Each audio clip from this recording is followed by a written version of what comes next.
What's up? It's your boy Mike G. Riggins, and I'm back for the third time with my new release, Pages Out of My Journal, which should be out this November 2020. So today I'm coming to you because I'm going to talk to you all about pages inside of my journal. The good, the bad, the ugly, the pretty, the happy, the sad, what was hard to write about, what was easy to write about, what I didn't want to talk about, but I did. So I'm just going to break down a few pages out of my journal for you guys. And also, you can see I'm rocking my Pages Out of My Journal shirt, which was made especially for me, as well as talk about some other projects that I have coming, but we'll talk about that later on. So Pages Out of My Journal is like a prelude to my first book, which came out in 2015, which is Reflections of Me. And Reflections of Me was basically reflections of me, who I am, who I was, why I'm the way I was, and dating, and again trying to find my father, and growing up this way and that way, and being gay and coming out being gay, and insecurities and attempted suicide, all that good stuff. So it's all about me just releasing everything. That came out in 2015. And in 2017-18 I released The Circle of My Confusion, which is a book about 5 gay guys living their life, partying, having fun. One is married, the other one is a scammer. You know, that whole lifestyle that comes with our community. So I wrote about it, talked about it. It was a good book. You should check both books out, Reflections of Me and The Circle of Confusion, both on Amazon.com right now. So back to Pages Out of My Journal. Pages Out of My Journal came about because I always wrote my feelings down. Even though I say what I want to say, I still write certain things because I'll hold some stuff in. Because sometimes I do care about certain people and their feelings. So I'll write stuff down and just hold it and store it.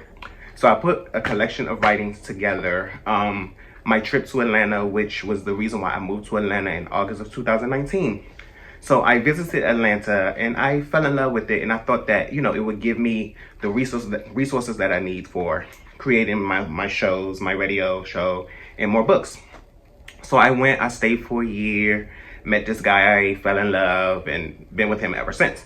So I stayed in Atlanta for a year, and then I ended up moving to LA, which in between that time was a struggle because I didn't know if I wanted to go, if I wanted to stay, if it was for me, or was I just following him and all that. So, and me trying to tell my gay father, Curtis, about me moving because he didn't know until like the last 2 days of me leaving, and we talked every day. Hey, I'm Sunday as in this coming Sunday? Yeah, because so that was kind of hard, which all that will play out on It's All About Mike.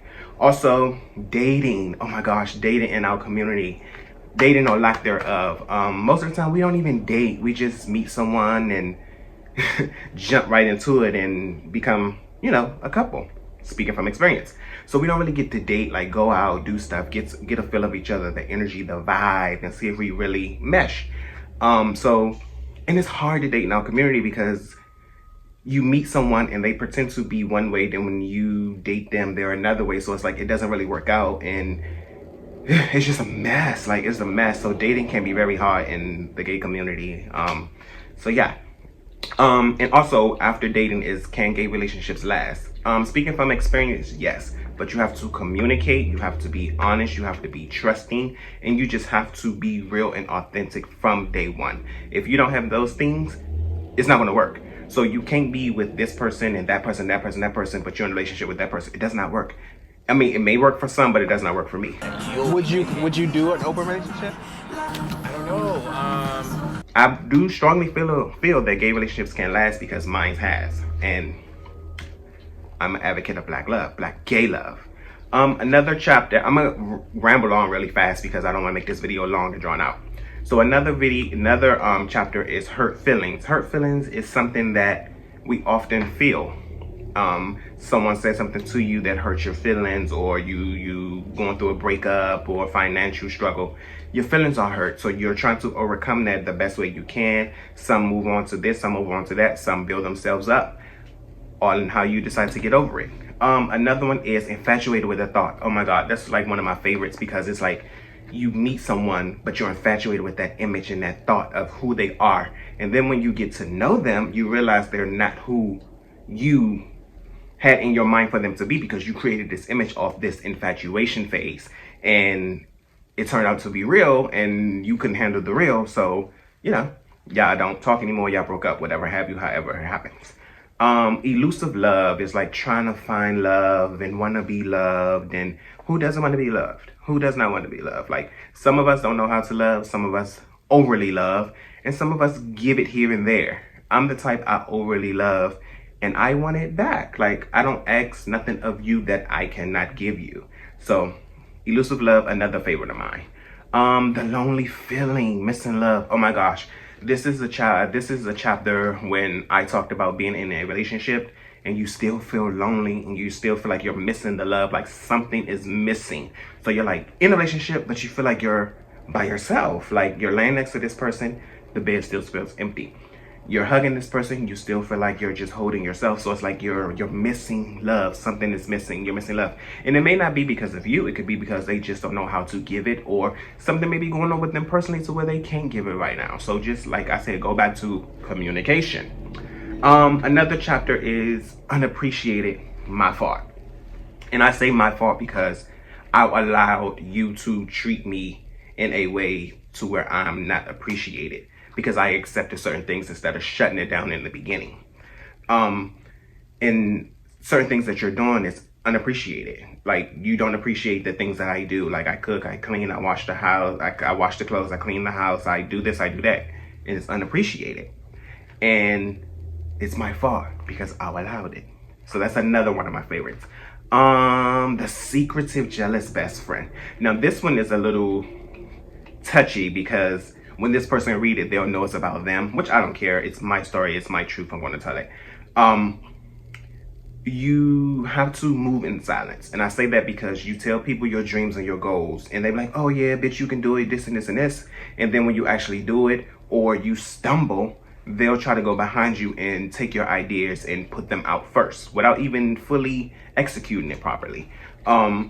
You tell them certain things and they're like, oh yeah, you can do it. And then when you're doing it, the whole attitude and the whole cheering changes. And then you look and you see on their Instagram, or they're putting out a t-shirt, or they're putting out a book, or they're trying to do a show. And it was like, when did this happen? And you know, you never said that you wanted to do this stuff. So the secretive jealous best friend, and it's secretive because they don't tell you that they're jealous. Their actions show it, or you hear it from someone else and they're whispering in this person's ear, and it gets back to you. So it's like a secretive jealous best friend. Like I said, I'm jumping around, just touching on certain topics. The book isn't that big, actually. It's about 70 to 90 pages. I kept it short and simple just to give you guys something to hold you off until possibly the show comes out or a bigger book comes out.